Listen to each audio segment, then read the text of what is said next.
Welcome to Moments with Marianne. I'm so delighted we're spending this time here today. We have a very inspiring show coming right up with special guest Mallory-O'Meara, and she's here today to share with us her new book, The Lady from the Black Lagoon. Now, Mallory is an author, screenwriter, and film producer. Every week she co-hosts the literary podcast, Reading Glasses. Whether it's for the screen or the page, Mallory seeks creative projects imbued with the weird, horror, and the monsters of her passion. So let's welcome to the show, Mallory-O'Meara. Thank you so much for having me. What a pleasure it is to have you here. And my goodness, I loved your book. Absolutely loved it. Oh my gosh. Thank you. And you could tell it's just, you put so much of your heart in it, researching it and really uncovering all this information. And so I have to ask you, what started you down this path? Of writing the book? Well, Millicent Patrick has been my hero since I was a teenager when I first saw Creature from the Black Lagoon. And no one really knew anything about her. And I always wanted to know more about her story. And this project really originated from my own curiosity. I just wanted to know what happened to her. So when you started researching her, where was the first place that you started to look for information on Millicent? So the only thing I really knew about her for a fact was that she worked on Creature from the Black Lagoon and that she designed the monster. And so that's where I started. And I had to sort of work both backwards and forwards because that was the middle part of her life. But it was really the only sticking point I had that I knew for sure, and I could find hard evidence of things that she did. So I started doing monster research and working on trying to find other monster movies she worked on and what she was doing in her personal life while she was doing all of those things for Universal. And that was really my starting block. Well, and it's interesting as, people do research, especially with an author, with an artist like this. It's really tough to find information sometimes because we're talking about the age before computers. So not all the information is just right at your fingertips. Did it take you a while to develop all this? It took me a very long time, and all of my spare time and all of my savings as well. I had to do a whole year's worth of research before I had enough material to even know that I could write a book, let alone could finish writing it. Millicent Patrick lived in a time before Facebook, before the internet. So I really had to go into tons of different kinds of archives and libraries and talk to historians and really do a lot of detective work and find, hard pieces of evidence on her life instead of, digital files. Well, I understand she had a lot of pseudonyms, and yes. How many? So Millicent Patrick went under 7 different names over the course of her life, which made researching her quite a nightmare. By the end of the project, when I would go to different archives or registries or anywhere, it felt like I was rolling out this big scroll of names that this poor clerk would have to help me enter every single different one of them to see if I could find any information under any of the names or any of the combination of the names. Well, and that must have been just such a journey going through all that, finding, and I understand even her birth certificate was a little difficult to find. Yes, even her birth certificate was misspelled on the birth certificate. Her middle name, which is Fulvia, or one of her middle names, she had a few, was misspelled. So it was very difficult to find it in any government registry because it was under the misspelling. And it was, tracking Millicent Patrick down was just, it was a feat. Obviously a labor of love, being able to find that. And it's interesting because I hear kind of the genesis of the book started from a tattoo. Yes. So the whole thing started where she's been my hero for a long time, and I decided to get a tattoo of a portrait of her on my left arm, which I'm a heavily tattooed person. I have a lot of tattoos of things that I love, and it just made sense to have her there because she's been my hero for so long. I work in monster movies 65 years after she did, so I work in the same industry, and she's been a talisman to me my entire career. So having her with me was going to be, I imagined it as being a big comfort, and it was going to be very special. And it was, but it also led to me having a conversation with a person who is now my literary agent saying, wow, who is this woman on your arm? why do you have this tattoo? And as I was explaining it to him and how no one really knew anything about her, he said, that would make a great book. You should write that book. And it led me down this wild path that led me here today. Well, I'm so glad that conversation happened and you have this book because it really it's bringing to light, one of the unsung heroes when we look in Hollywood and the creative side of somebody who really kind of went, she was kind of thrown aside a few times and really went unknown. Yes. Millicent Patrick, there should be a statue of her in Hollywood somewhere. She truly, truly was a feminist trailblazer in the worlds of both art and film. She did so much, and her influence is still being felt today. And it's heartbreaking that it wasn't until now that anyone knew who she was. So, what do you think, for those who are in film or makeup or female artists, what they can learn from Millicent? Well, the cool thing about Millicent Patrick is that she's living proof. Right now we live in this age of Me Too, which is wonderful. And there's this big push to get more women in every industry, more women in front of the camera, behind the camera, more women artists and writers. But what I want people to understand is that it's not that women just now want to do these things. We've always wanted to do these things. We've always been there. Women have always wanted to make comic books and movies and art and books. It's only recently that we've gotten the chance to. And Millicent proved that because she was doing it in the 1950s. She was the first one to ever design a big classic movie monster. And if what happened to Millicent Patrick hadn't happened, we would probably have a lot more women who had done it. Mm-hmm. Well, it's interesting because of her, she's extremely beautiful. And I think that when people look at her exterior, they're like, oh, well, she's too pretty to be doing this. And they kind of wrote her off a lot. Yes, they would look at her, and to them, she was such an anomaly because they couldn't believe that such a beautiful woman was interested in making art and especially making monsters. And now, for the past 65 years, a lot of people wrote her off as not, as they couldn't believe that she had done this because they're like, oh, well, she's just a beautiful woman. She must have been somebody's girlfriend. There's no way that she belonged in this space. I understand you're still getting pushback from people that are saying that. It just makes absolutely zero sense that you can't be pretty and also have a brain and inspiration and be creative. I mean, that doesn't make any sense. It's so silly. And I shouldn't have been surprised, but I still was. This book might have been the first book in the history of the world that started getting hate mail before it was published. A lot of these older male historians just flat out refused to believe that she did these things. Like you said, because she was pretty, because they just assumed that it was a mistake for her to be on set, or she was, just someone's wife, or, they couldn't wrap their heads around the fact that women can do both, that women can do everything. Mm-hmm. You don't have to just be pretty and sit there. That's just kind of ridiculous. Yeah. So, but I'm so glad that you share that part of the story because it does show a lot of the gender bias that's was happening then, is still happening in many ways. Obviously, by the mail that you're getting, and I think it opens discussion on what women are really capable of. Oh, absolutely. And for me, it's all been worth it because I get much more than the hate mail. Is I get so much feedback from women who feel so seen having read this book and think, gosh, I finally feel like I belong here. I feel like I can do these things. I feel like, the story is making me feel like I can do whatever I want. And that's what makes it all worth it. Mm-hmm. Well, I love how in your book, you share about, her work. Well, not really work, but being at Hearst Castle as a young girl. Yeah, so Millicent Patrick grew up on William Randolph Hearst's summer estate. And by summer estate, I mean massive, opulent mansion, complete with a entire town to support the running of it. So William Randolph Hearst was America's first media mogul, and Millicent Patrick's father worked for him as the superintendent of construction for this home. And it was this incredible, over-the-top, grandiose place. Winston Churchill would visit, Charlie Chaplin would visit, all these big celebrities and politicians. And that's really where Millicent grew up for the first 10 years of her life. It was an incredible experience. It was it was very formative for her. And where else could she go after that but Hollywood?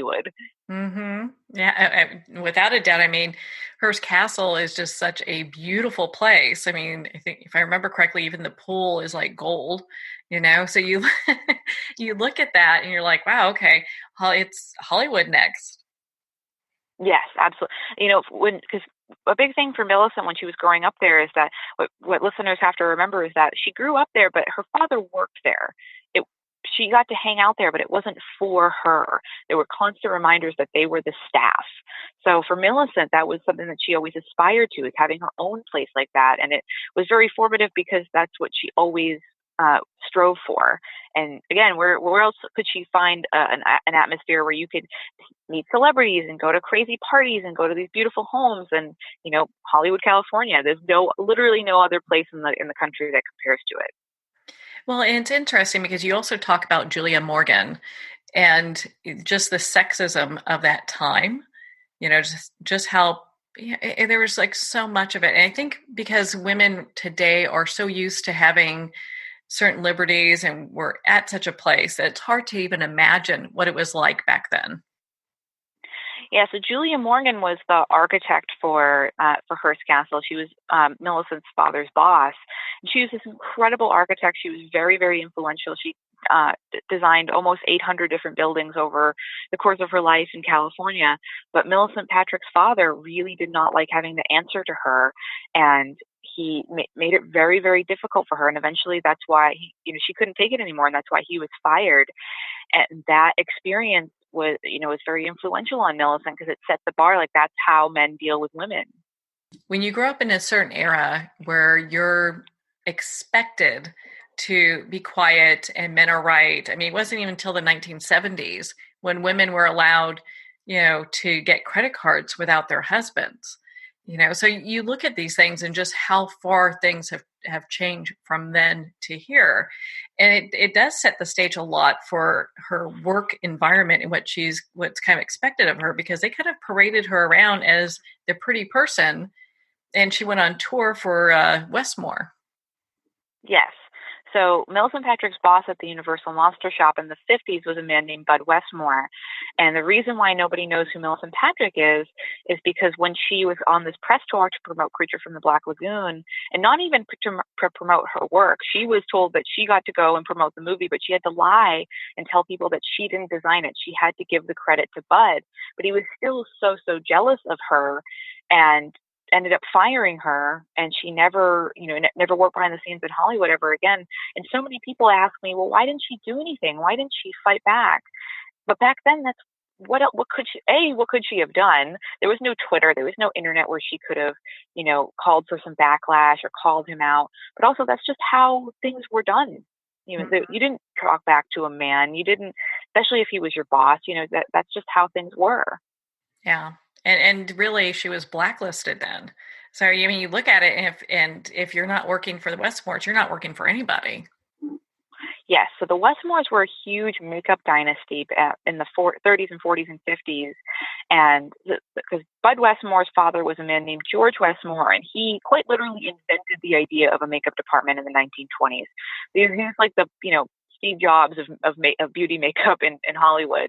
And all of George's sons, his 5 sons, all went into makeup. And there was a period of time where each one of them was running the makeup department at a major studio, whether it was Paramount, Warner Brothers, Universal. So if you were out with the Westmores at that time, you were really up a creek.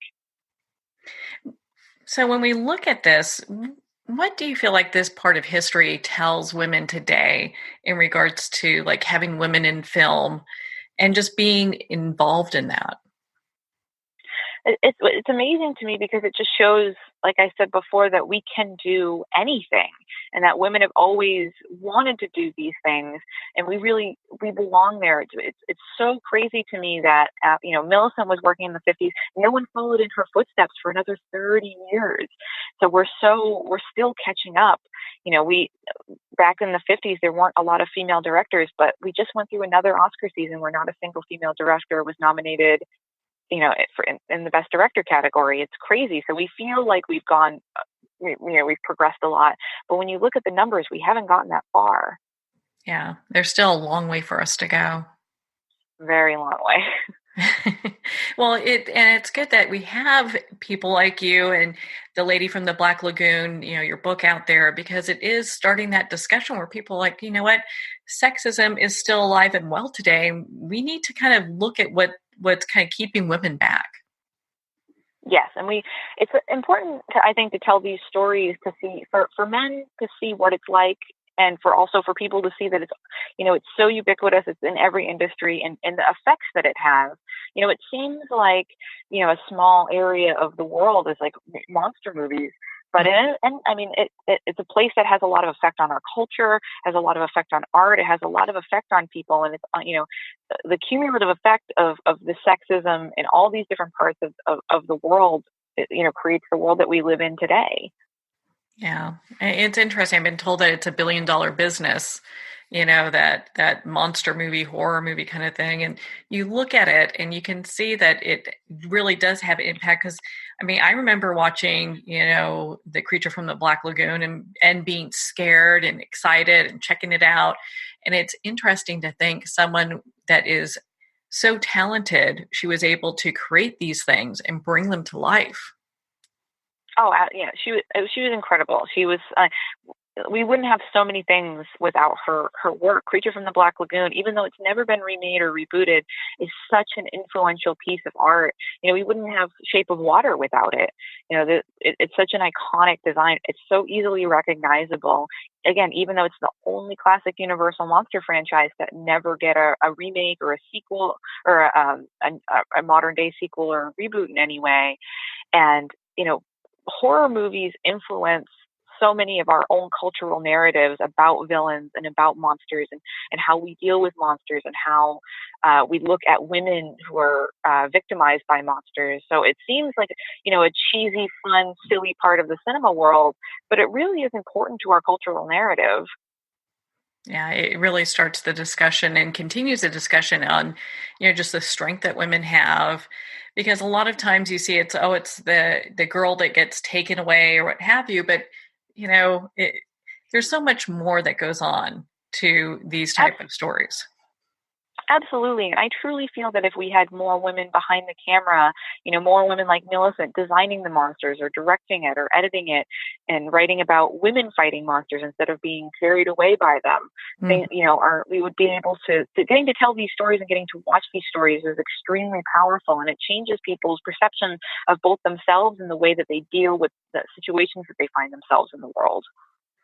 Yeah, and there's not expectation that women have to be saved, because when we have women at the table that are developing these, maybe that's the guy that needs to be saved. Yes. And it was like we had this great cultural moment when we all got to see Mad Max Fury Road, and, we all got to see Furiosa be this incredible hero that she was. And that was really groundbreaking for a lot of women. And because for women, we're the ones who have to deal with the monsters in real life. Men get to walk out of, at least, white straight men get to walk out of a movie theater and, walk home and whistle and not think about it again. But women truly have to worry about stuff like that. Somebody might be following us home from the movie theater. It's a true, real fear that we all experience every day. So we should be the ones telling the stories about how to fight the monsters. I think it was really appropriate for Millicent to be the one who's creating, the creature from the Black Lagoon, because I'm pretty sure she's surrounded by them. Yes, absolutely. She not only was in a cocoon of obscurity after what happened with Bud Westmore, but she was living in it while she was working at Universal. Mm, well, I understand, and the stories, of course, not in order. We want everyone to go pick up their own copy of The Lady from the Black Lagoon, but she also worked at Disney too. Yes, so Millicent would have been worth writing a book about even if she'd only designed Creature from the Black Lagoon. But her life was so much more than that. I keep calling her the Forrest Gump of the 1950s because she interacted with so many different professions and so many big personalities. And she was one of the first female animators at Disney. She worked on some really, really big and influential movies that everyone has seen. And she really made her mark on the world of art in that way. Wow. What are some of the lesser known things that she worked on? Movie wise? Sure. because she worked Millicent truly was a Renaissance woman. Well, a lot of people might not realize that she also designed the monster for Universal's very, very first science fiction film called It Came from Outer Space, which really it's in the American Film Institute's and most list of most important science fiction films. The treatment for the original film was written by Ray Bradbury, so it's really an important work of film, and it was Universal's very first foray into the world of science fiction, and it was Millicent's first monster that she ever designed for live action, and it's still kind of a cheesy monster, but it's a very, very important film. Well, especially back then. I mean, because, creativity was just blossoming in those areas, because people didn't have that before. Yeah, science fiction was a very new thing back then.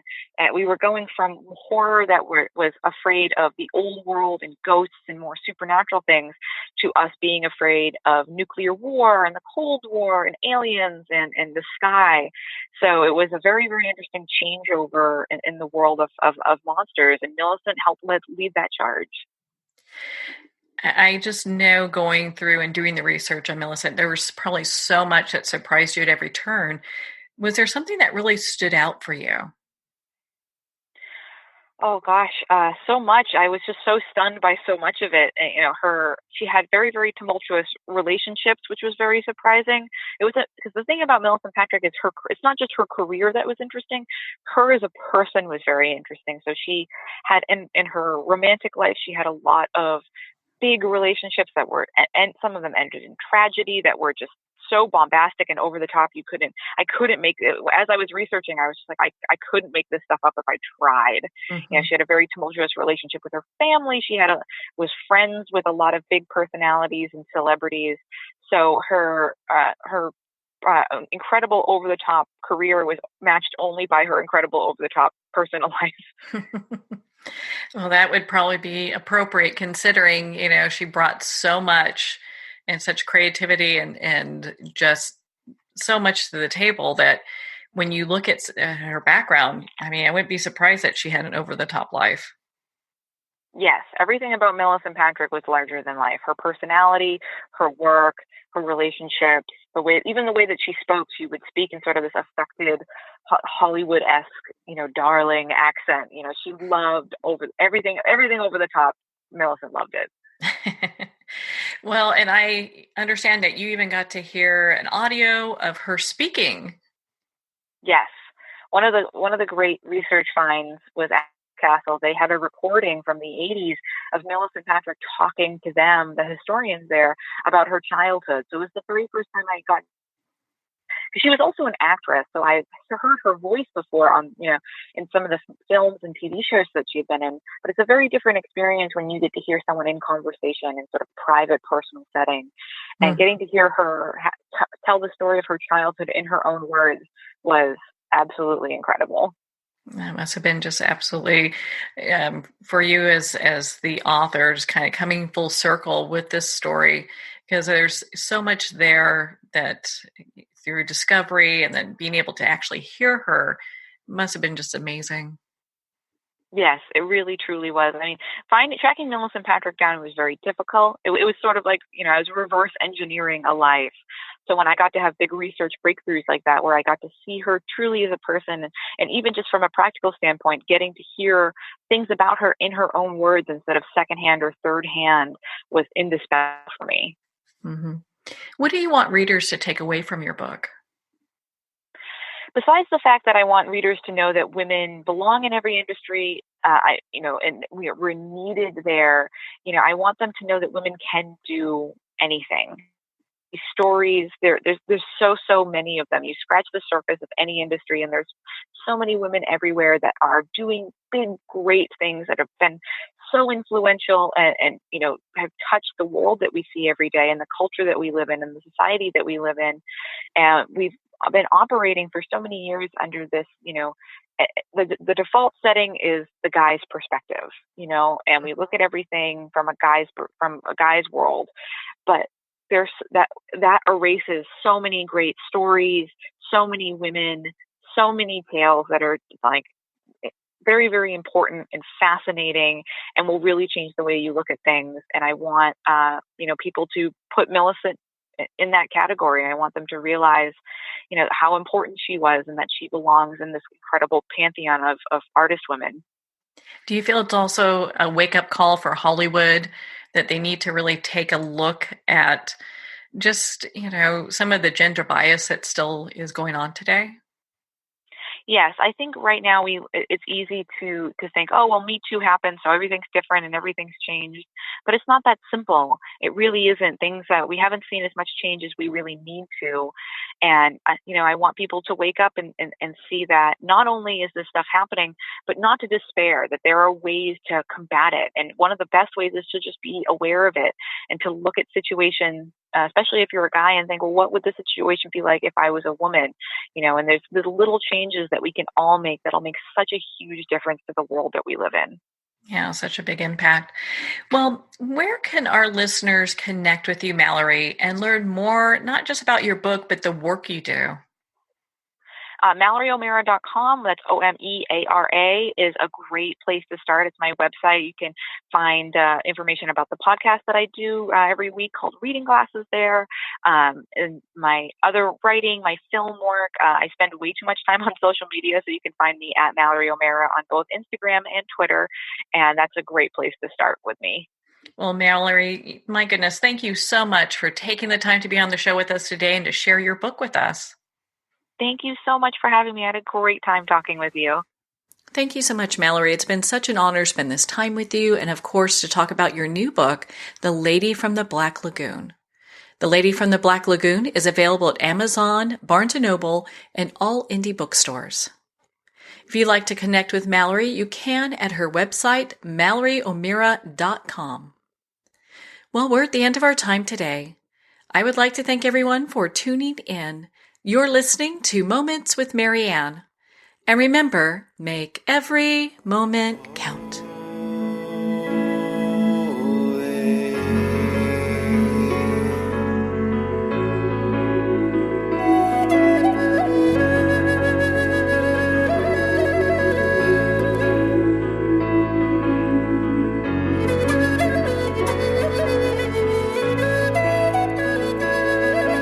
In a single moment, your life can change. Moments with Marianne is a transformative hour that covers an endless array of topics with the best of the best. Her guests are leaders in their fields, ranging from inspirational authors, top industry leaders, and business and spiritual entrepreneurs. Each guest is gifted and a true visionary, a recognized leader in her own work, and while teaching others to develop, refocus, and grow, Marianne will bring the best guest and sometimes a special surprise. Don't miss this. You never know just which moment will change your life forever. Moments with Marianne airs every Sunday, Monday, Thursday, and Friday at 8 p.m. Eastern and 5 p.m. Pacific Time. Make sure to tune in and visit momentswithmarianne.com for more information.